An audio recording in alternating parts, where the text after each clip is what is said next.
महाराज की जय। की जय। आज तो धन्यवाद पूनम जी, बहुत बहुत आप सभी लोगों को मेरा प्रणाम। और सरस्वती महिला मंडल के इस विशेष कार्य जो आप लोग कर रहे हो इस कोरोना काल में बहुत ही अच्छा है। एक मन को शांति और आत्मविश्वास देने वाला कार्य कर रहे हैं आप लोग। और मैं इसमें बीच बीच में अक्सर ज्वाइन कर लेता हूँ, लेकिन मैं म्यूट रहता हूँ और फोटो मेरी बंद होती है, तो शायद सभी लोगों से परिचय ना हो। लेकिन मैं अक्सर आपके इनविटेशंस को जब भी फ्री होता हूँ एक्सेप्ट कर लेता हूँ। मैं संजय अवस्थी हूँ, मैं अपना परिचय दे दूं। और मैं एक कंपनी है एसजेक, 8,000 करोड़ की एक कंपनी है जो sugar mill boiler power plants बनाती है और 90 देशों में बिजनेस है। उस कंपनी का बिजनेस हेड हूँ और इंडिया की शुगर एसोसिएशन का प्रेसिडेंट भी हूँ। पूनम जी से मुलाकात मेरी सहारनपुर में, जब मैं बजाज हिंदुस्तान में वाइस प्रेसिडेंट था। गांगनौली शुगर प्लांट मैंने आज से 14-15 साल पहले लगाया था, तो उस दौरान भेंट हुई थी पूनम जी से, और तभी से ही ये पारिवारिक संबंध चल रहा है। और आज उन्होंने मुझे इसमें बुलाया और सुंदरकांड में अक्सर इनवाइट करती हैं, तो मैं उनका बहुत बहुत और आपकी मंडली का शुक्रगुजार हूँ कि आप लोगों ने हमें याद किया। थोड़ा सा संक्षेप में मैं अपना परिचय दे देता हूँ कि 31-32 साल से मैं इस शुगर इंडस्ट्री में काम कर रहा हूँ। मैंने फेलोशिप की है, डॉक्टरेट शुगर टेक्नोलॉजी में ही, और शुगर टेक्नोलॉजी में मास्टर किया। एमबीए मैंने प्रोडक्शन मैनेजमेंट में किया। वैसे तो पूनम जी ने सब कुछ भेज ही दिया था, आप लोगों ने देख ही लिया होगा। मेरा 150-200 फैक्ट्रियां लगाई हैं, रिसर्च पेपर्स हैं, 20-21 पेटेंट्स हैं, और देश विदेश में घुमा हूँ मैं काफ़ी, 75-80 कंट्री घुमा हूँगा। रामायण जो है वो मेरे बचपन का एक बहुत बड़ा अंश रहा है, क्योंकि बच्चा जो अपनी माँ बाप को करते देखता है उसी से उसको प्रेरणा मिलती है। और मैं देखता था अपने बचपन में कि मेरी माँ रामायण पढ़ते पढ़ते या गीता पढ़ते हुए या कोई भी धार्मिक किताबें भजन में वो भावुक होकर रोने लगती थी। तो बड़ा मेरा ध्यान आकृष्ट होता था कि ऐसा क्या है इन किताबों में जो मेरी माँ को ये रुला देती हैं। तो मैंने इस तरह रामायण पढ़नी रोज शुरू करी, और ऐसे ही वो सुंदरकांड पढ़ा करती थी, तो सुंदरकांड हम लोगों के जीवन में आया। जानने की कोशिश करी कि क्या है, और उस दौरान एजुकेशन भी ले रहा था। मैं शेरवुड कॉलेज में पढ़ रहा था, आगे पढ़ाई हो रही थी। तो मैंने उसको देखा कि क्या इसका साइंटिफिक है, क्या वास्तव में इनका जीवन में जो, ये तो मालूम है कि स्पिरिचुअलिटी को बहुत इम्प्रूव करते हैं, आपका मानसिक विकास होता है।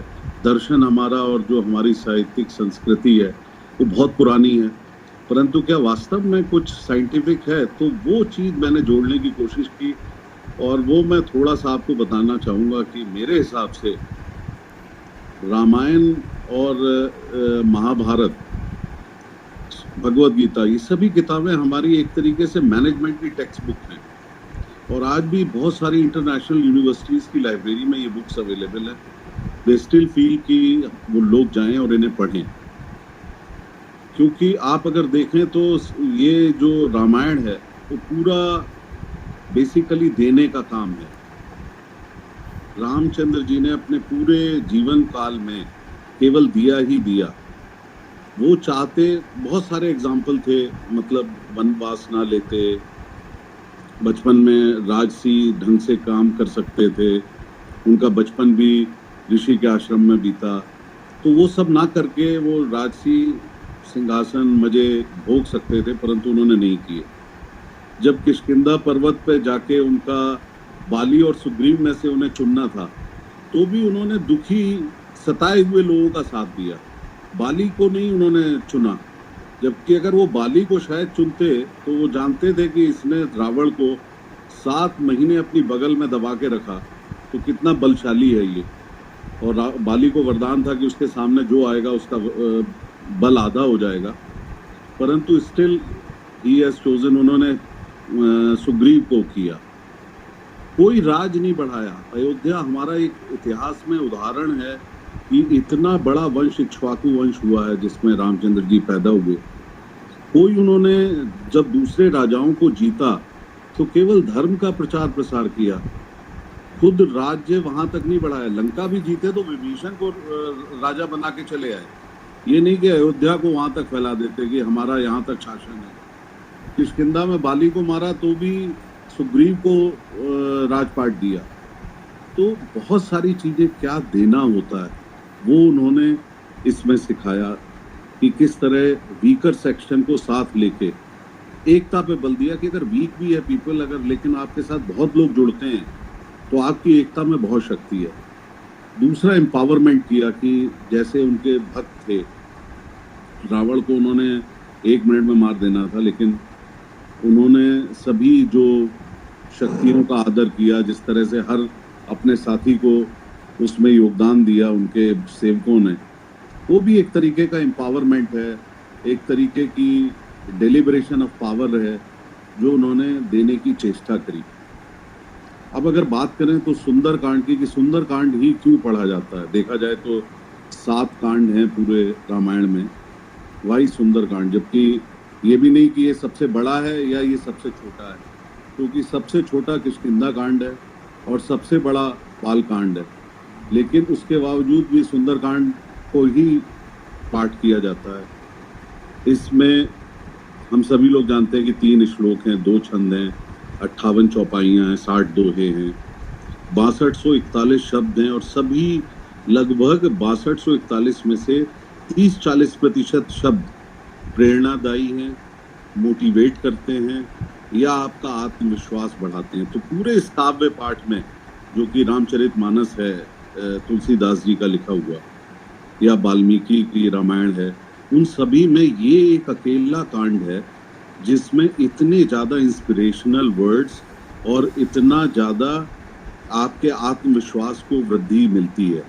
तो यही एक कारण है कि जिसकी वजह से सभी कांडों में, 7 सोपान में, इसी सोपान का लोग पाठ करते हैं, which improves your metabolism, which improves your health.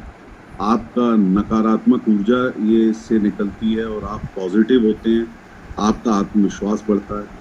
जैसे आत्मविश्वास की अगर बात करें तो इसकी शुरुआती आत्मविश्वास से है कि मेरे हिसाब से पूरे भारत में हम सभी लोग, क्या पूरे विश्व में ज़्यादातर लोग अनुमानी हैं। हम सबको अपनी क्षमताओं का सही ज्ञान नहीं है। हर आदमी को कोई ना कोई व्यक्ति चाहिए जो उसको बताए कि आप में क्या क्षमताएं हैं, और जामवंत जी ने वही भगवान हनुमान जी के साथ किया और उन्हें बताया कि आप एक बार में इस समुद्र को लांघ सकते हैं, जो उन्होंने किया। अगर हनुमान जी को देखा जाए तो मेरे हिसाब से किसी भी जनरल मैनेजर को इससे बढ़िया मैनेजर नहीं मिल सकता। रामचंद्र जी के वो बेस्ट सेवक थे। उन्होंने जिस तरह से इस कार्य को किया कि रास्ते में सुरसा, जो परछाई पकड़ने वाली राक्षसी, सभी अपनी समस्याओं का निवारण करते हुए वहां पहुंचे। अब ये यहाँ पे मैं जरा सा ब्रेक इसलिए लूंगा क्योंकि अशोक वाटिका का नाम आ रहा है कि वहां वो पहुंचे थे। सुंदरकांड इसका नाम इसलिए भी पड़ा हुआ है कि जो लंका थी वो 3 पहाड़ों पे बसी हुई थी, और एक का सुबैल पहाड़ का नाम था, एक नील पहाड़ और तीसरा सुंदर पहाड़। सुबैल पे तो सारे राक्षसों के महल और घर होते थे, नील पर और सुबैल में वार हुआ था, लड़ाई हुई थी रामचंद्र जी की रावण से। और जो ये सुंदर था पहाड़, इसके ऊपर अशोक वाटिका थी जहां पर वो सीता जी को मिलने पहुंचते हैं, जो हम लोग रोज पढ़ते हैं सुंदरकांड में। तो उन्होंने जाके माता को, जो उनको संदेश दिया गया था एज ए भक्त सेवक, उन्होंने रामचंद्र जी का वो कार्य किया जाके और उनको अंगूठी दी, उनकी निशानी।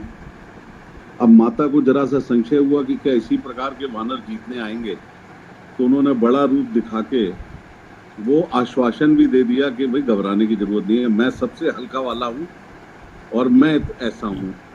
लेकिन फिर भी वो समझे कि इन्हें अभी पूर्ण विश्वास नहीं हुआ है। दूसरा, शत्रु का मनोबल तोड़ना भी बहुत आवश्यक होता है, जो भी आपका अपोजिशन है।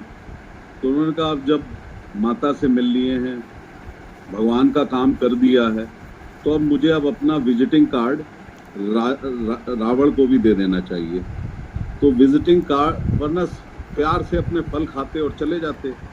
लेकिन जो उन्होंने अशोक वाटिका उजाड़ी, जो अक्षय कुमार को मारा और प्रयास किया कि वो बंद के वहाँ पे पहुँचें ताकि रावण से साक्षात्कार हो, और रावण की भी उन्होंने हंसी जो बनाई है वो भी आपने पढ़ी है, इसी में ही है सुंदरकांड में कि कौन से वाले अपनी कौन सी महिमा के बारे में बात कर रहे हो, वो जो बाली के साथ तुम्हारा युद्ध था या सहस्त्रबाहु के साथ, तो उसको भी बता दिया कि भाई तुम्हारे बारे में मुझे सब पता है। और फिर जो लंका को जलाया, that was a visiting card in my opinion, कि वो दे के आए कि भाई हम ये हैं और मैं एक दूत हूँ। दूत तो एक एवरेज ही होता है, तो मतलब सोच लो कि वहाँ हमारी सेना में क्या ताकत होगी। तो ये मेरे हिसाब से जो पूरा अध्याय है, जैसे मैंने कहा कि निगेटिविटी दूर करता है, पॉजिटिविटी लाता है और हमारे अंदर एक उत्साह का संचार करता है। उसके अलावा एक और इसकी ये जो खूबी है कि सभी में रामचंद्र जी का ज़्यादा वर्णन है अध्यायों में। ये एकमात्र ऐसा अध्याय है कि राम के बारे में काव्य लिखा गया, लेकिन जिक्र है रामचंद्र जी के सबसे प्रिय भक्त का, उसकी विजय का, उसकी ही महिमा का बखान। तो ये हनुमान जी के ऊपर ही पूरा सुंदरकांड है और इसकी बहुत सारी महत्वता की कहानियाँ प्रचलित हैं। और ये मेरी समझ में, मेरी लाइफ में हमेशा बड़ा इंस्पिरेशनल रहा है। और जब भी कभी मुझे थोड़ी सी ज़्यादा पॉजिटिविटी की ज़रूरत होती है तो मैं इसका एक बार में ही पाठ करता हूँ और मुझे आज भी बड़ी आत्मिक शांति मिलती है। बाकी सभी आप लोग ज्ञानी लोग हैं, आप सब लोग रोज़ ये पाठ करते हैं, आप लोगों को इससे ज़्यादा मैं क्या बताऊँ। तो मैंने तो अपना सिर्फ अनुभव शेयर किया।